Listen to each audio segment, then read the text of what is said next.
Ready to move in premium triplex villas at Kollur APR Projects. పిఠాపురంలో TDP అభ్యర్థి ఎవరైతే వర్మ ఉన్నారో వర్మతో ఎటువంటి విభేదాలు లేవని స్పష్టమైపోయింది. పవన్ కళ్యాణ్కి మద్దతు ఇచ్చేందుకు వర్మ ముందుకొచ్చారు.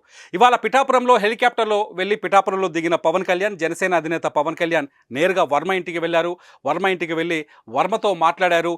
రాష్ట్రంలో వైసీపీని ఓడించాల్సిన అవసరం ఉంది, కూటమి విజయం సాధించాల్సిన అవసరం ఉంది, కాబట్టి ఖచ్చితంగా పొత్తుల్ని అంగీకరించాల్సిందే అనే కోణంలో వర్మతో పవన్ కళ్యాణ్ చర్చించినట్టుగా తెలుస్తుంది. వర్మ కూడా పవన్ కళ్యాణ్తో భేటీ తర్వాత తాను పవన్ కళ్యాణ్కి పూర్తి స్థాయిలో మద్దతు ఇస్తానని హామీ ఇచ్చినట్టుగా తెలుస్తుంది. భారీ మెజార్టీతో పవన్ కళ్యాణ్ గెలిపిస్తానంటూ మీడియాతో కూడా మాట్లాడారు వర్మ. దీంతో పిఠాపురంలో కూటమికి ఎటువంటి సమస్య లేదు, కూటమి చాలా స్పష్టంగా ఉందనే విషయం తెరపైకి వచ్చింది. పవన్ కళ్యాణ్ ఇప్పటికే పిఠాపురం పైన నజర్ పెట్టారు. ఎట్టి పరిస్థితుల్లో భారీ మెజార్టీతో గెలవాలనే నిర్ణయానికి వచ్చారు. భారీ మెజార్టీతో గెలుస్తానని చెప్పేసి కూడా సవాల్ చేస్తున్నారు పవన్ కళ్యాణ్. ఈ నేపథ్యంలో పిఠాపురంలో వర్మతో కాస్త ఇబ్బంది ఉంటుందని వర్మ వ్యతిరేకించే అవకాశం ఉందని, ఎందుకంటే మొదటి నుంచి పిఠాపురం టికెట్ నాదే అనే కోణంలో ఉన్నారు వర్మ. ఇంటింటికి తిరిగారు వర్మ, పార్టీని బలోపేతం చేస్తూ వచ్చారు. తను ఖచ్చితంగా గెలిచి తీరుతాననే నమ్మకంతో ఉన్నారు. కానీ లాస్ట్ మినిట్లో కూటమి ఏర్పాటు కావడం, జనసేన, టీడీపీ, బీజేపీ కూటమి ఏర్పాటు కావడం, కూటమిలో ఈ సీటు జనసేనకి వెళ్ళిపోవడం, ఏకంగా జనసేన అధినేత పవన్ కళ్యాణే పిఠాపురం నుంచి పోటీకి పూనుకోవడంతో వర్మ కాస్త నర్వస్ అయినట్టుగా తెలిసింది. కొంతకాలం వర్మ కాస్త నేను ఎట్టి పరిస్థితుల్లో పోటీ చేసి తీరుతాను అనే తన వాయిస్ వినిపించినట్టుగా మధ్యలో వార్తలు వచ్చాయి. కానీ ఎక్కడ వర్మ అధికారికంగా నేను పవన్కి వ్యతిరేకంగా పోటీ చేస్తాను, లేకపోతే నాకు టికెట్ రాలేదు కాబట్టి నేను ఇండిపెండెంట్గా పోటీ చేస్తానని తను స్వయంగా ఎక్కడా చెప్పలేదు. కాకపోతే వర్మ ఇండిపెండెంట్గా పోటీ చేసే అవకాశాలు ఎక్కువగా ఉన్నాయంటూ రాజకీయ విశ్లేషణలు తెరపైకి వచ్చాయి. ఇటు వైసీపీ కూడా వర్మ ఖచ్చితంగా పవన్కి సమస్యగా మారతారనే అంచనాలతో ఉన్నట్టుగా తెలుస్తుంది. కానీ మొత్తానికి ఆ సమస్య వాళ్ళతో క్లోజ్ అయినట్టుగా తెలుస్తోంది.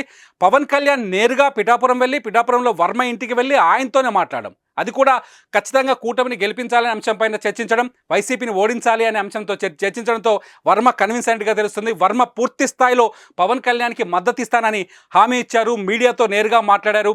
వర్మ తన కోసం సీటు త్యాగం చేశారంటూ పవన్ కళ్యాణ్ ఆయన ముందే ఆయన నివాసంలోనే ప్రకటించారు. దీంతో అక్కడ కూటమికి ఉన్న చిన్నపాటి సమస్య సర్దుమణిగిందని, సర్దుబాటు అయినట్టుగా చాలా స్పష్టంగా తెలుస్తుంది. దీంతో ఇదంతా ఇలా ఉంటే వర్మతో భేటీ తర్వాత పవన్ కళ్యాణ్ చాలా స్పష్టంగా చెప్పారు. పిఠాపురంలో అంటే మొదటి నుంచి పవన్ కళ్యాణ్ చెప్తున్నారు, పిఠాపురంలో భారీ లక్షకు పైగా మెజార్టీతో గెలవాలనే ఆలోచనతో ఉన్నారు. పిఠాపురం ప్రజలు గెలిపిస్తారు తనను అనే ప్రిడిక్షన్లో ఉన్నారు పవన్ కళ్యాణ్. కానీ పిఠాపురం పైనే ఇటు వైసీపీ కూడా తీవ్ర స్థాయిలో దృష్టి పెట్టింది. ఎట్టి పరిస్థితుల్లోనూ పవన్ విజయాన్ని అడ్డుకోవాలని, కనీసం మెజార్టీనైనా తగ్గిస్తారు అనే ఒక రాజకీయ చర్చ మాత్రం నడుస్తోంది.